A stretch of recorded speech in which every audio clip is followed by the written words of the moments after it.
2021 has been a challenging year for all types of businesses. Either you're lucky and had niched into a market that wasn't affected, or you've been fighting a constant battle against customers going out of business or significantly restricted from doing their business. So I'm going to give you 5 areas to focus on for 2022, and perhaps actually why 2022 might be the best year to sell up your business and actually just leave it all behind. Hi, my name is Pete, and I used to own my MSP until I sold it 2 weeks before the UK lockdown. Yep, I'm that guy. Now I'm the guy who helps other MSPs and IT business owners to improve their businesses, grow them, and live a happier, less stressful life. The first thing that I would focus on is communication. This is by far the biggest issue that I've come across through all of the MSPs that I've worked with this year and through all of the conversations I've had with prospective customers. Get communication right and deliver a good service, and the rest will generally take care of itself.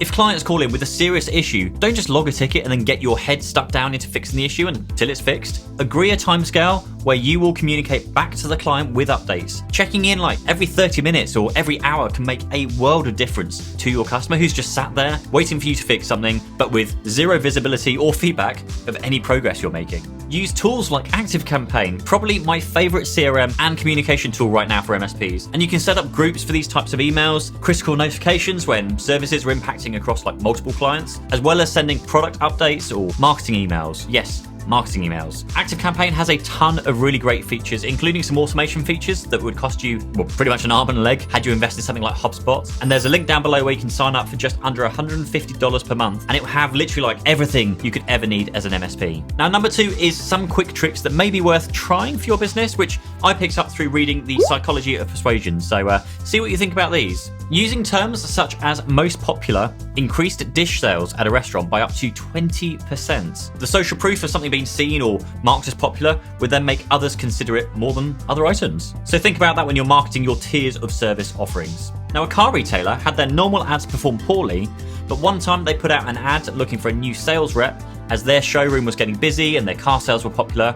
Now, this led to a 41% increase in sales in January from the previous year. So maybe if you're looking for business, go and recruit, publicize that you're recruiting, and they will come. Maybe. You can acquire trustworthiness by being upfront about drawbacks about a product or service before trying the benefits. This not only applied in selling, but in general, everyday social situations. 5 stars is too good to be true. A product or service was more likely to sell if the rating is between 4.2 to 4.7 stars. Because potential purchasers are more suspicious of only good reviews. Negative reviews establish credibility. If customers saw a negative review alongside other positive reviews, they were 67% more likely to purchase. When a form has lots of fields, splitting it up and putting as few as possible on the first page and then distributing the others on more pages would increase form completion. Just reducing the number of first page fields from 4 to 3 would increase completion rate by 50%. So hopefully those are useful for you. Now, the third thing is feedback. And I know it sounds counterintuitive, but you actually want to be encouraging brutally honest feedback from your clients and your staff. Now, it's only when you receive like the blunt, honest, and yes, often negative feedback that actually feeds the information that you need to make step changes to your business that addresses those issues. Not just for the one client who's been brave enough to bring the issue to light, but for all the clients who are probably sat there too embarrassed to tell you and who will likely move to another IT company before they dared raise the issue and give you a chance to solve it. Use tools like Customer Thermometer, Smileback, and CrewWho to survey your customers and make sure that the wording you use in those emails encourages the honest and constructive feedback.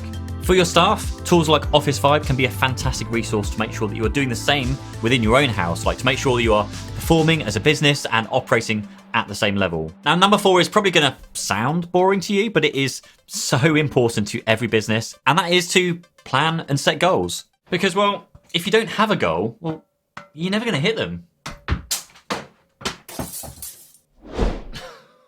Honestly, this is such a powerful thing. First, you want to plan out the things that you want to do personally in your life next year, like holidays, house renovations, fitness goals, time to yourself, financial goals, savings, whatever they might be. Then plan out all the things you want to do in business, whether that's hiring more staff because you want to delegate some of your work, and then plan out all the things you need to do in business, because once you've addressed the personal wants and the business wants, well, you'll need your business to do certain things. Maybe you'll need bigger offices because you've hired, or maybe you need to reduce your overheads, so you'll be downsizing. A common one to meet your goals is that you'll need more customers to do so, but by taking more customers, well, requires more staff, so your needs will be to acquire perhaps X number of clients per month, but also every 3 or 6 months, you'll need to hire a new member of staff. So plan it all out, and actually, I'm going to give this planning template away to those of you watching this, so go and find the link down below this video, and I'll send you a copy of this template, which you can pull apart to map out your own 2022. Now, before a controversial number 5, perhaps consider subscribing to this channel. There are new videos every week, and I'd massively appreciate the support. Now, number 5 is quite controversial, because actually, here is why I think 2022 could be the best year for you to sell up and exit your business. Because the trend that I've seen throughout 2021 is that IT businesses that are selling are actually selling at a much higher valuation than they would normally get. Now, this piece of advice is for you, even if you aren't considering on selling. Just bear with me here. Much like inflation on property and consumer goods, it seems that piqued interest in companies looking to acquire IT businesses is also forcing up valuations beyond their norm. And from what I've seen, businesses are getting at bare minimum, 1x multiple more on their EBITDA than they normally would. Now, combine the increased valuations with the UK government's latest changes to entrepreneurs relief, which means you would only pay 10% in tax on the price of your business, which up until March of 2020 was capped at 10 million. Well, in March of 2020, it was capped at just 1 million. So if you're approaching a valuation of 1 million, you might want to think about if it's really worth it to push beyond that valuation price, because when the government's just going to help themselves just a bigger piece of, well,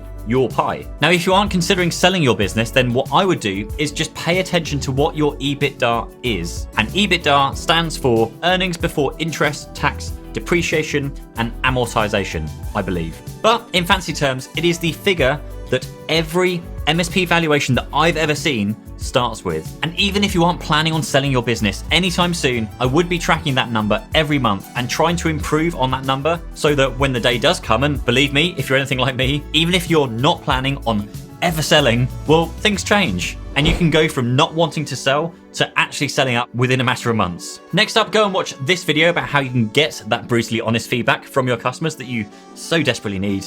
Or click here to watch a video that YouTube thinks you should watch. And I'll see you in the next one. Thank you, bye-bye.